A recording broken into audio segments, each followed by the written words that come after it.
If you're using a dating app, you may be sharing a lot more about yourself than you think. The Mozilla Foundation's Privacy Not Included project looked at 25 of the most popular apps and found they could not recommend 22 of them.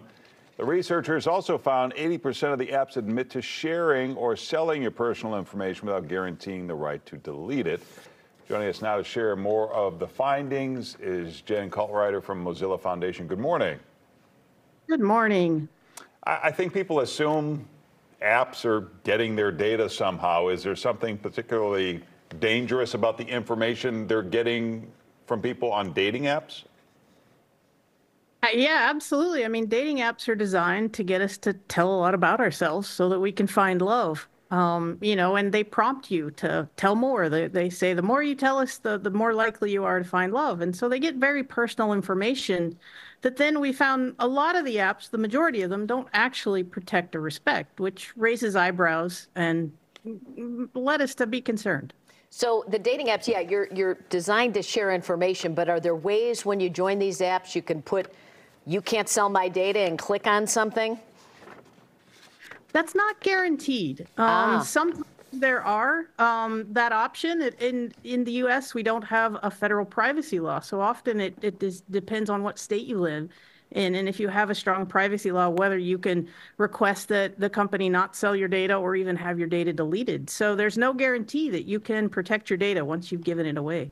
Yeah, it's likely easier to talk about the ones that you did like. What were the apps that you felt got good grades? Yeah, well, there were three that kind of fell in the, well, at least they aren't terrible category. And eHarmony, Happen, which is an app that I believe is based out of France, and Europe has stronger privacy laws, so that one wasn't a huge surprise. And then Lex, which is a targeted app targeted mostly for women seeking women. So there were three that were okay.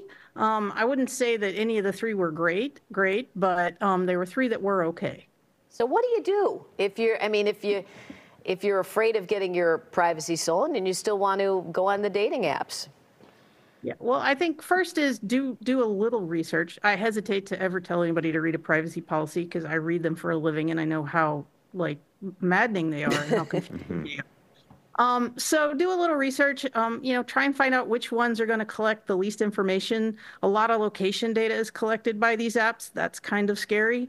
If you get on an app, don't share anything that you wouldn't want your mom to know is usually a good rule of thumb.